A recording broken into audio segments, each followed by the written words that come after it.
بسم اللہ الرحمن الرحیم۔ السلام علیکم ورحمۃ اللہ وبرکاتہ۔ بڑا نازک اور جذباتی مرحلہ تھا۔ نگار خانم نے اشک بہار آنکھوں سے دربار کے ایک گوشے کا جائزہ لیا، مگر وہاں ایسا کوئی شخص موجود نہیں تھا جو نگار خانم کو اس حسیتناک صورتحال سے نجات دلاتا۔ امیر، اس دربار میں تو میرے کردار اور عقائد پر کوئی گواہی دینے والا نہیں، نگار خانم نے بڑے کربناک لہجے میں کہا۔ بس اللہ ہی دلوں کا حال بہتر جانتا ہے۔ ابھی نگار خانم کے الفاظ کی گونج باقی تھی کہ 17 سالہ محمود اپنی نشست پر کھڑا ہوا اور بلند آواز میں بولا، بابا جان، میں گواہی دیتا ہوں کہ نگار خانم ایک انتہائی محب وطن خاتون ہیں اور ان کا اپنے باپ اسد شیرازی کے نظریات سے کوئی رشتہ نہیں۔ محمود کی آواز نے دربار کے سناٹوں کو چیر کر رکھ دیا۔ تمام سرداران قوم نے بڑی حیرت سے محمود کے بیان کو سنا تھا، اور نگار خانم کے بہتے ہوئے آنسوؤں کی رفتار پہلے سے زیادہ تیز ہو گئی تھی۔ اسے پوری دنیا میں بس اسی ایک گواہی کا انتظار تھا۔ چند لمحوں کے لیے نگار خانم کے دل کی دھڑکنیں تیز ہو گئیں، اور پھر اس نے ایک طویل سانس لی، اطمینان اور آسودگی کی سانس۔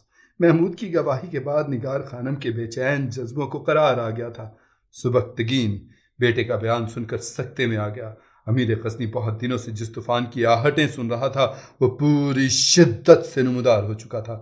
تم خاموش رہو، سبکتگین بری طرح جھنجھلایا ہوا تھا۔ تم ابھی بچے ہو، اس لیے ان معاملات میں مداخلت نہ کیا کرو جو تمہاری عقل سے بالاتر ہیں۔ امیر غزنی نے بھرے دربار میں اپنے بیٹے کو ڈانٹ دیا تھا۔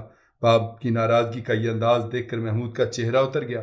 سبکتگین بڑے جارحانہ انداز میں اپنا فیصلہ سنانا چاہتا تھا کہ نقیب نے پکار کر کہا، شیخ نظام شاہ دربار امیر میں بازیابی کی اجازت چاہتے ہیں۔ نقیب کی آواز سن کر پورے دربار میں گہرا سکوت طاری ہو گیا، اور سبکتگین گھبرا کر اپنی نشست سے اٹھ کھڑا ہوا۔ نظام شاہ کی آمد کی خبر سن کر امیر سبکتگین حیران رہ گیا، اور پھر اسی حیرت کے عالم میں تخت سے اتر کر خود دربار کے صدر دروازے تک آیا، جہاں نظام شاہ رحمۃ اللہ علیہ امیر کی اجازت کے منتظر تھے۔ شیخ، آپ کو اجازت کی کوئی ضرورت نہیں تھی، سبکتگین نے نہایت انکساری کے ساتھ کہا۔ ہمیں سب سے زیادہ ضرورت ہے، نظام شاہ نے اثر انگیز لہجے میں کہا۔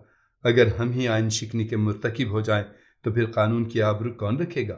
سبکتگین شرمسار نظر آنے لگا، اور پھر وہ دروازہ چھوڑ کر ایک طرف ہٹ گیا۔ آئیے شیخ، یہ دربار ایک بار پھر آپ کی آمد پر نازاں ہے۔ سبکتگین چاہتا تھا کہ وہ نظام شاہ کے پیچھے چل کر تخت تک پہنچے، مگر نظام شاہ نے سختی سے اس کی خواہش کو جھٹلا دیا۔ یہ صرف تمہارا دربار ہی نہیں، غزنی کی عدالت عالیہ بھی ہے۔ تم کچھ دیر پہلے ایک مقدمے کا فیصلہ کر رہے تھے، اور اس وقت تم پر یہ لازم نہیں تھا کہ تم مسند انصاف چھوڑ کر نیچے اتر آتے۔ پہلے تم تخت پر واپس جاؤ، پھر میں ایک عام انسان کی حیثیت سے دربار میں داخل ہوں گا۔ سبکتگین مجبوراً واپس لوٹ آیا۔ اس کا چہرہ بجھا بجھا سا تھا۔ تمام درباری اپنے امیر کی اس تبدیلی کو بڑی حیرت سے دیکھ رہے تھے۔ خود نگار خانم بھی بہت زیادہ پریشان نظر آ رہی تھیں۔ محمود کی مداخلت کے سبب کچھ دیر کے لیے اسے یقین ہو چلا تھا کہ وہ اپنی کوششوں میں کامیاب ہو جائے گی، مگر جب سبکتگین نے سرے دربار اپنے بیٹے کو جھڑک دیا تو نگار خانم کا وہی عالم بے چارگی دوبارہ لوٹ آیا تھا، اور امیر غزنی کی زبان سے ادا ہونے والے چند الفاظ اس کی قسمت کے مستقبل کا فیصلہ کر دیتے کہ اچانک نظام شاہ کی آمد نے مقدمے کی کارروائی میں خلل ڈال دیا۔ دوسرے شہریوں کی طرح نگار خانم بھی نظام شاہ سے غائبانہ عقیدت رکھتی تھی، مگر آج تک اس نے غزنی کے اس مرد قلندر کو دیکھا نہیں تھا۔ پہلی بار جب نظام شاہ رحمۃ اللہ علیہ دربار میں تشریف لائے تھے، نگار خانم اسد شیرازی کے ساتھ اپنے مکان میں نظر بند تھی، اس لیے وہ ایک درویش کے دیدار کی سعادت سے محروم رہی تھی۔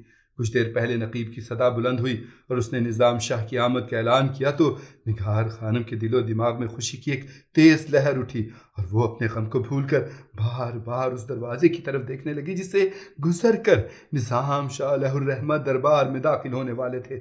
پھر وہ مرد قلندر امیر سبکتگین کے دربار میں داخل ہوا تو نظام شاہ کے جلال روحانی سے لوگوں کی سانسیں رک گئیں، اور تمام درباری اپنی اپنی نشستوں پر کھڑے ہو گئے۔ خود سبکتگین بھی تخت سے نیچے اتر آیا تھا۔ حاضرین اپنی اپنی نشستوں پر بیٹھ جائیں۔ نظام شاہ علیہ الرحمہ کی آواز زیادہ بلند نہیں تھی، لیکن پھر بھی لوگ اپنے دلوں میں ایک ہیبت سی محسوس کر رہے تھے۔ کوئی اپنی ترتیب نہ بدلے کہ عدالت کے اندر کسی کے احترام کے لیے کھڑے ہو جانا خود عدالت کی توہین ہے۔ آج میں یہاں ایک گواہ کی حیثیت سے آیا ہوں، اور ایک گواہ کو دیکھ کر امیر کا مسند انصاف سے نیچے اتر آنا جائز نہیں۔ چشم انصاف میں سب برابر ہیں۔ کیا نظام شاہ اور کیا پہرے پر کھڑا ہوا سپاہی اور کیا تخت شاہی پر بیٹھا ہوا حکمران۔ سبکتگین اور دوسرے درباری اپنی اپنی نشستوں پر بیٹھ گئے تو نظام شاہ آہستہ آہستہ آگے بڑھے اور امیر غزنی کے تخت کے نیچے جا کر ٹھہر گئے۔ پورے دربار پر گہرا سکوت طاری تھا۔ ہر شخص نظام شاہ رحمۃ اللہ علیہ کی آمد کا سبب جاننے کے لیے بے چین تھا۔ خود نظام شاہ نے کہا تھا کہ آج وہ ایک گواہ کی حیثیت سے آئے ہیں، مگر وہ گواہی کس کے لیے تھی؟ اہل دربار یہ جاننے کے لیے بے قرار تھے۔ پھر یکایک سبکتگین کے دربار میں نظام شاہ رحمۃ اللہ علیہ کی پرجلال آواز گونجنے لگی۔ امیر غزنی کو خوب معلوم ہے کہ ہمیں حکمرانوں کی محفلوں سے کبھی کوئی دلچسپی نہیں رہی، مگر اس بے گناہ لڑکی نے بے اختیار ہمارے قدموں کو تمہارے ایوان کی جانب موڑ دیا۔ نظام شاہ رحمۃ اللہ علیہ نے برقع پوش نگار خانم کی طرف اشارہ کرتے ہوئے کہا، یہ اللہ کا قانون ہے کہ کوئی انسان کسی دوسرے کے گناہوں کا بوجھ نہیں اٹھا سکتا۔ اس طرح یہ معصوم دوشیزہ بھی اپنے باپ اسد شیرازی کے جرائم کی ذمہ دار نہیں۔ جیسے ہی نظام شاہ رحمۃ اللہ علیہ کی زبان سے یہ الفاظ ادا ہوئے، سبکتگین اور دوسرے درباری حیرت زدہ رہ گئے۔ کسی کی سمجھ میں یہ بات نہیں آ رہی تھی کہ طویل فاصلے کے باوجود نظام شاہ رحمۃ اللہ علیہ کو اس مقدمے کی تفصیلات سے کس نے آگاہ کیا۔ خود نگار خانم بھی پریشان تھی کہ نظام شاہ تک اس کی فریاد کس نے پہنچائی۔ شیخ، یہ ایک سیاسی مسئلہ ہے جس کی گہرائیوں سے آپ واقف نہیں، سبکتگین نے رک رک کر کہا۔ وہ ہر حال میں نگار خانم کو محمود سے دور کر دینا چاہتا تھا، اور اس کی یہی ایک صورت تھی کہ اسد شیرازی اپنی بیٹی کو لے کر غزنی کی سرحدوں سے بہت دور چلا جائے۔ سبکتگین کا جواب سن کر نظام شاہ رحمۃ اللہ علیہ مسکرائے۔ امیر، تم درست کہتے ہو، ہم تو بہت بے خبر لوگ ہیں، اپنے ہی حال سے واقف نہیں تو کسی دوسرے کو کیا پہچانیں گے۔ یکایک نظام شاہ علیہ الرحمہ کے لہجے سے گہری اداسی جھلکنے لگی۔ انہیں سبکتگین کی بات سے اذیت پہنچی تھی، مگر ایک مرد قلندر نے اپنی روایتی مسکراہٹ میں اس کرب کو چھپا لیا تھا۔ میرا یہ مفہوم ہرگز نہیں تھا شیخ۔ سبکتگین گھبرا کر اپنی نشست پر کھڑا ہو گیا۔ اسد شیرازی نے مجھے اتنی بار ڈسا ہے کہ میں اس سے تعلق رکھنے والے کسی بھی شخص کا اعتبار نہیں کر سکتا۔ آپ ہی بتائیے کہ ایک مومن ایک ہی سوراخ سے کتنی بار ڈسا جائے؟ ایک مومن کو یہ بھی زیب نہیں دیتا کہ وہ اپنی بدگمانیوں کے خنجر سے ایک معصوم اور بے گناہ انسان کو ذبح کر ڈالے۔ نظام شاہ رحمۃ اللہ علیہ نے قدرے بلند آواز میں کہا، غزنی کے حکمران نے ایک معتبر شخص کی گواہی طلب کی تھی، سو ہم اپنے دوسرے ضروری کام چھوڑ کر زر دربار چلے آئے۔ اب یہ امیر کی ثواب دید ہے کہ وہ ایک درویش بے سر و سامان کو معتبر سمجھتے ہیں یا غیر معتبر۔ شیخ، آپ سے زیادہ یہاں کون معتبر ہوگا؟ مگر سبکتگین اپنے دل کی بات کہنا چاہتا تھا، لیکن نظام شاہ کے روبرو اس کی زبان لڑکھڑا رہی تھی۔ ہمیں جو کچھ کہنا تھا کہہ چکے۔ نظام شاہ کے چہرے پر ہلکا سا ناگواری کا رنگ ابھر آیا تھا۔ ہم نہیں جانتے کہ سیاست کیا ہے۔ نظام شاہ نے بہت غور سے سبکتگین کی طرف دیکھا۔ اگر تمہاری سیاست کا تقاضا یہی ہے تو پھر اس بے گناہ کو دار پر کھینچ دو یا در بدر کر دو۔ اس سے پہلے بھی تو لاکھوں سروں نے دار کو سجایا ہے، اور بے شمار اللہ کے بندے خانہ بدوشی کی زندگی بسر کرتے رہے ہیں۔ اب اگر یہ ایک لڑکی بھی مقتولوں اور بے گھروں کی اس قطار میں شامل ہو جائے گی تو آخر کون سی قیامت ٹوٹ پڑے گی؟ نظام شاہ رحمۃ اللہ علیہ کے لہجے میں بڑا کرب تھا۔ مگر یاد رکھنا سبکتگین کہ تیرے درباریوں میں اس لڑکی سے زیادہ کوئی دوسرا محب وطن نہیں۔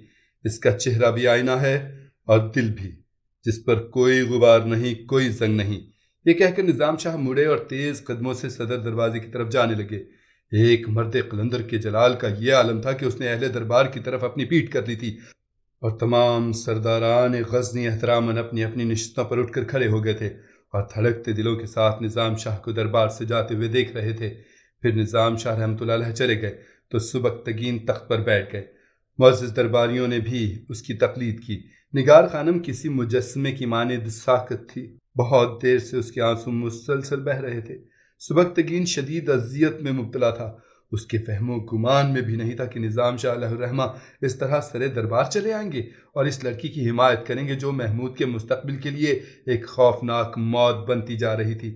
سبکتگین نظام شاہ کا حکم بھی نہیں ٹال سکتا تھا اور نگار خانم کو بھی غزنی میں قیام کی اجازت نہیں دے سکتا تھا۔ آخر اس ذہنی کشمکش سے گھبرا کر وہ چیخ اٹھا، لڑکی، تو نے ہمیں ناقابل بیان کرب میں مبتلا کر دیا ہے۔ نہیں امیر معظم، میں نے اپنی ذات سے بھی کسی کو کوئی آزار نہیں پہنچایا، نگار خانم نے انتہائی شکستہ آواز میں کہا۔ اگر فرما روائے غزنی میری وجہ سے کسی اذیت میں مبتلا ہے تو میں اپنا مقدمہ واپس لیتی ہوں۔ اب میں کبھی آپ کے انصاف کو آواز نہیں دوں گی۔ مجھے انصاف مل گیا۔ حضرت نظام شاہ کی گواہی میرے لیے کافی ہے کہ اس گواہی کے بعد مجھے کسی دوسری گواہی کی ضرورت نہیں۔ سبکتگین نگار خانم کا جواب سن کر سناٹے میں آ گیا۔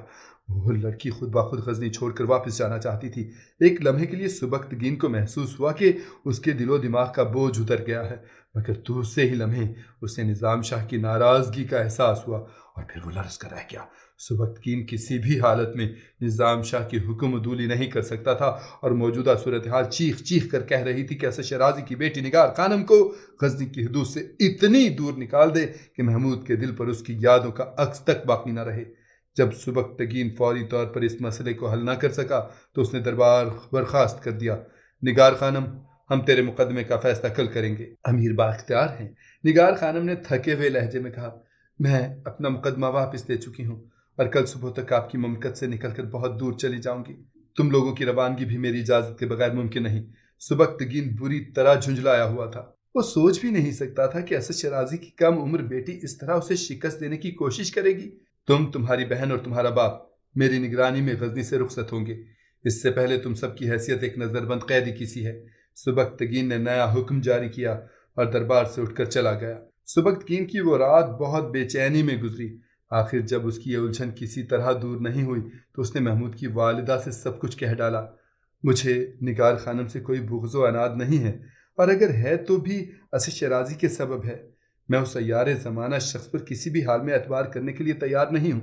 محمود کی ماں نے سبکتگین کی زبان سے نیا انکشاف سنا تو وہ حیرت سے شوہر کا منہ دیکھنے لگی۔ کیا ہمارا بیٹا بھی؟ فرط حیرت سے غزنی کی ملکہ بس اتنا ہی کہہ سکی۔ ہاں، مجھے محمود پر بھی شبہ ہو گیا ہے، سبکتگین نے پریشان لہجے میں کہا۔ اگر ایسا نہیں ہوتا تو وہ بھرے دربار میں نگار خانم کی حمایت نہیں کرتا۔ آخر اس میں حرج کیا ہے؟